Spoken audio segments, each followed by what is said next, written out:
Écoutez l'extrait sonore et les 4 propositions. Choisissez la bonne réponse. Votre passeport, s'il vous plaît. Quelle est votre destination? A, J'aime les États-Unis. B, Je suis français. C, Je vais à New York. D, J'habite à Lyon.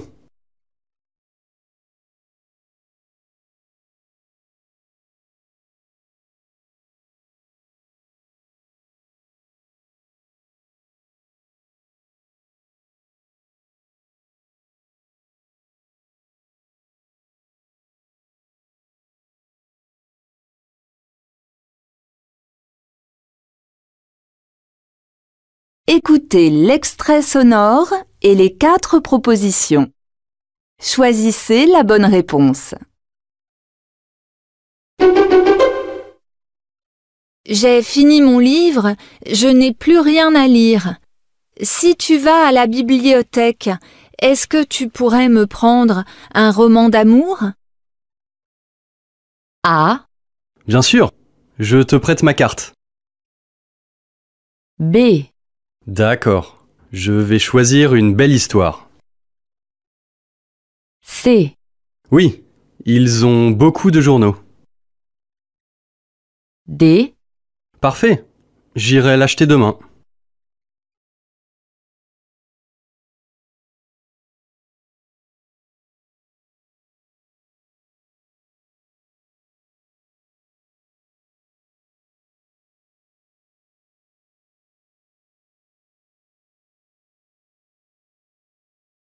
Écoutez l'extrait sonore et les 4 propositions.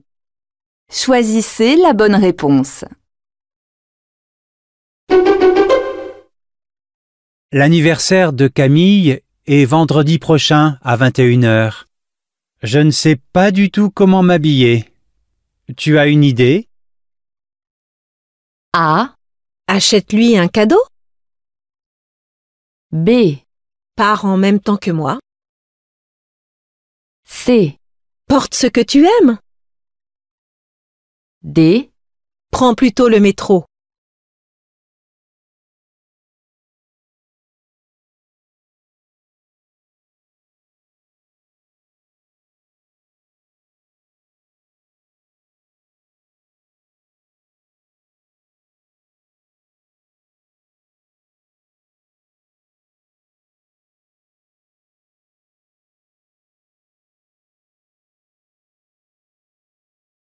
écoutez l'extrait sonore et les 4 propositions. Choisissez la bonne réponse. Excusez-moi, vous savez à quelle heure passe le bus 37? A, Oui, il arrive dans 2 minutes. B, Oui, il circule aussi le dimanche. C, Oui, il s'arrête à côté de la mairie. D, Oui, il va en direction de l'hôpital.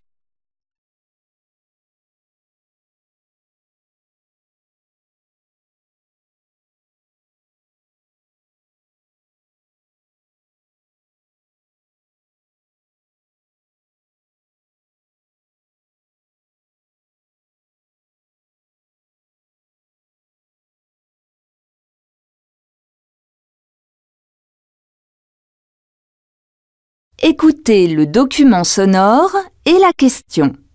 Choisissez la bonne réponse. Tu es en forme? Quel est ton secret? Je prends des cours de gym. Ça t'intéresse? Pourquoi pas? Mais je dois trouver quelqu'un pour garder les enfants. Tu y vas souvent? 2 fois par semaine, le lundi et le jeudi à 19h. Et c'est 10 € la séance. Viens avec moi la prochaine fois, tu pourras essayer. Quel est le thème de la conversation?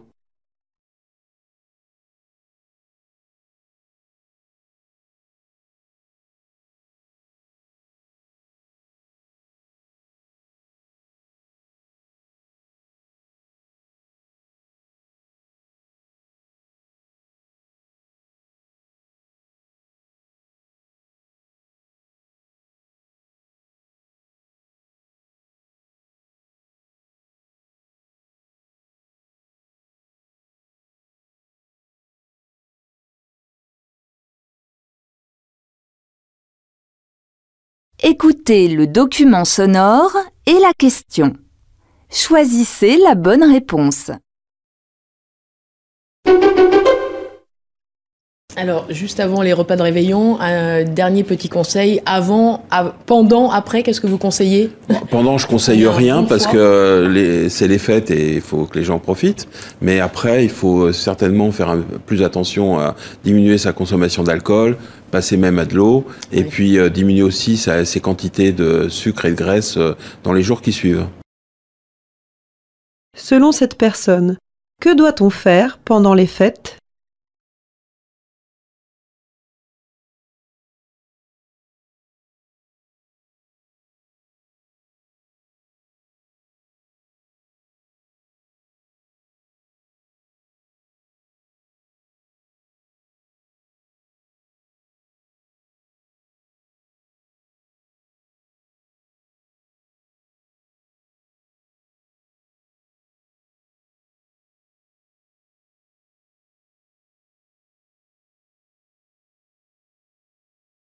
Écoutez le document sonore et la question. Choisissez la bonne réponse. Voici donc Farid. Il est chorégraphe et possède sa propre compagnie. J'enseignais la danse.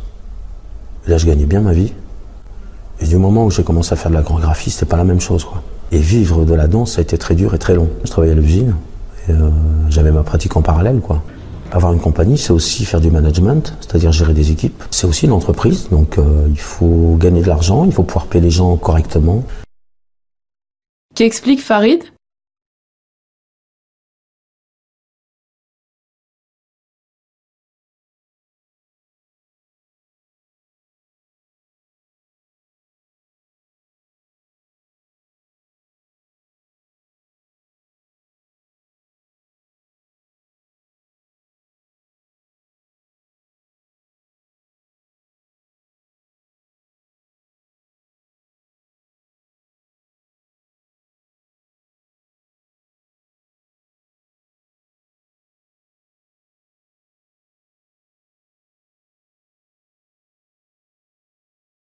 Écoutez le document sonore et la question.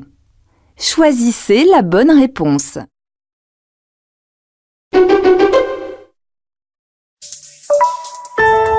Le Grand Louvre avait été imaginé, organisé pour 5 millions de personnes par an. Or, cela fait déjà 3 ans que l'on dépasse à Paris la barre des 9 millions. Conclusion, il va falloir améliorer l'accueil du public avec un mot d'ordre précis. Ce n'est pas tant qu'il faut faire plus, c'est qu'il faut faire mieux, que ce soit dans les files d'attente, dans la billetterie, dans la restauration ou encore dans le système de circulation du public, dans les quelques 404 salles de ce qui est le musée le plus visité du monde. Qu'apprend-on sur le musée du Louvre?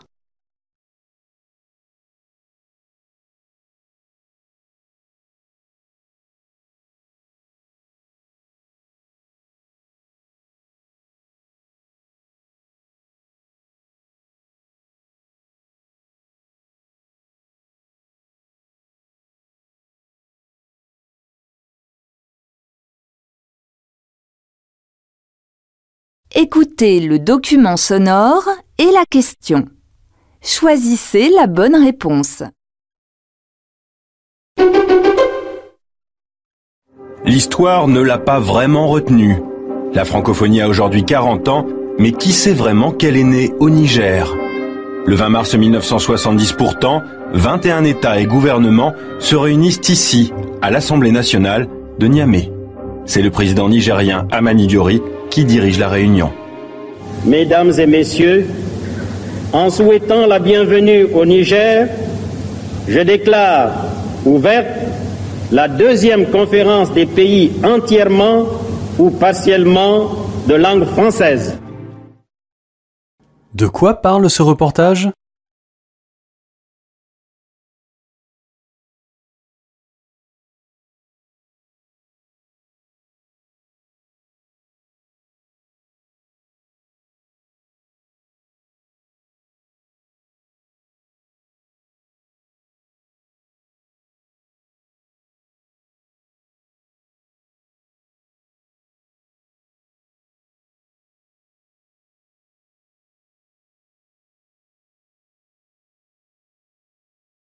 Écoutez le document sonore et la question.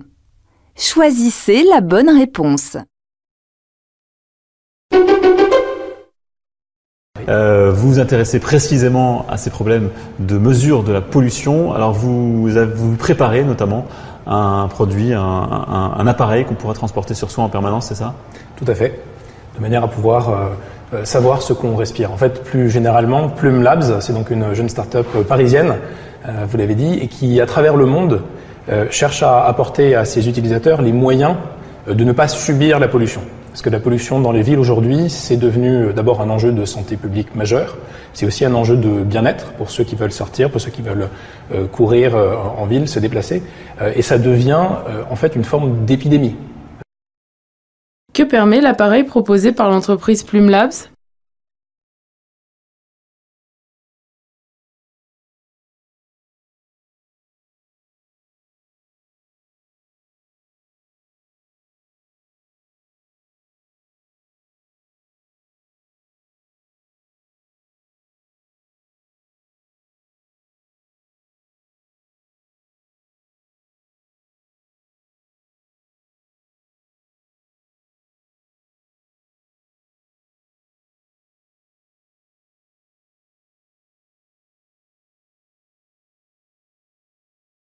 Écoutez le document sonore et la question.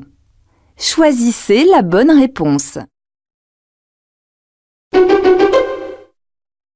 Le monde dont je rêve, c'est un monde différent dans la production énergétique que celui qu'on a connu. C'est-à-dire que c'est pas de la production de masse. Le monde dont je rêve, c'est un mixte énergétique et puis d'user selon les territoires, leurs particularités, leurs sensibilités, de faire appel à l'hydraulique quand on a la possibilité. À l'éolien, bien entendu, au solaire, quand on est dans des régions qui le permettent. Mais alors, vraiment de choisir en fonction des territoires. Et c'est pas, non, je fais pas partie de ces personnes qui pensent que la solution c'est de planter des grands champs d'éoliennes et de tout mettre sur l'éolien. Que propose l'intervenante au sujet de la production d'énergie ?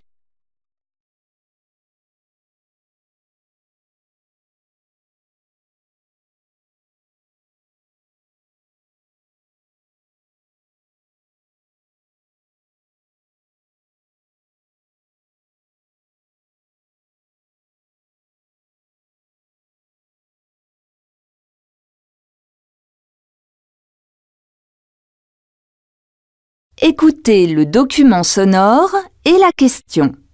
Choisissez la bonne réponse. Elle est méditerranéenne, Marseille, parce que elle a toujours eu cette fonction un peu d'être la porte et le port de la Méditerranée, mais aussi dans l'autre sens. Elle est aussi porte de l'Europe pour toute la Méditerranée. Donc, en ce sens, Marseille produit du sens quand il s'agit d'exporter un modèle européen vis-à-vis du sud et de l'est de la Méditerranée, mais elle est aussi terre d'importation des hommes, des biens, des cultures. Et dans ce cas, elle est où on peut considérer qu'elle soit multi-identitaire, ou on peut considérer qu'elle est unique en son genre. Qu'explique cet intervenant sur la ville de Marseille ?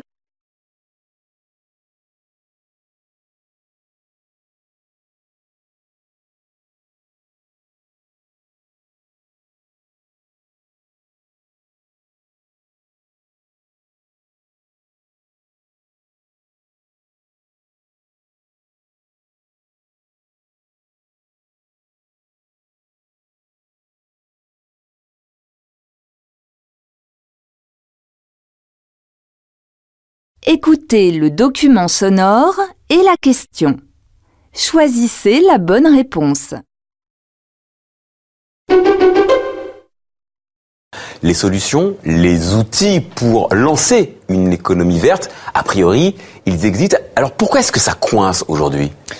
Mais je crois qu'il y a plusieurs raisons. On a vécu depuis un siècle et demi autour des énergies fossiles. Ça a été le charbon et puis évidemment le pétrole, le gaz. Et au fond, ça a complètement forgé notre économie, toute notre industrie, de la chimie, beaucoup de choses en dépendent, y compris les pesticides pour l'agriculture. Et puis ça a forgé notre imaginaire. Donc on a évidemment du mal à sortir d'un imaginaire et d'une culture montée sur les énergies fossiles. Qu'est-ce qui empêche l'essor de l'économie verte ?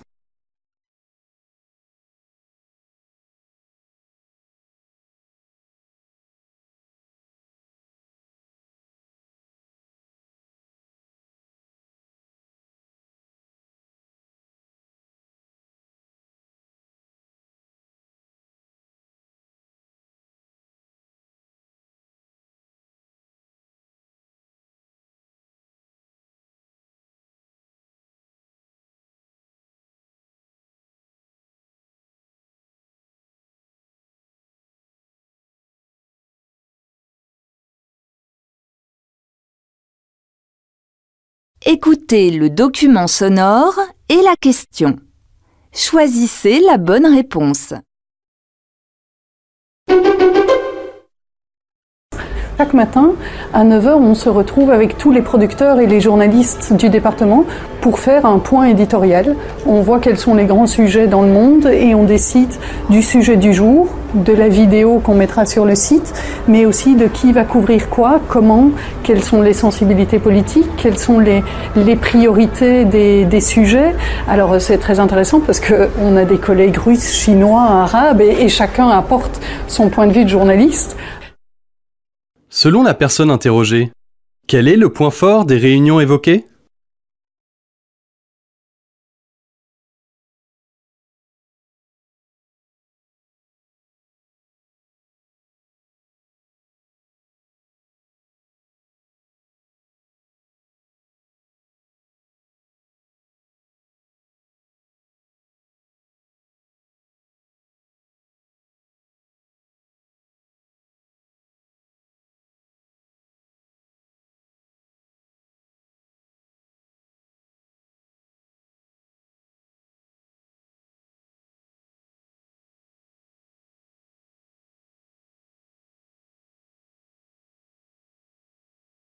Écoutez le document sonore et la question.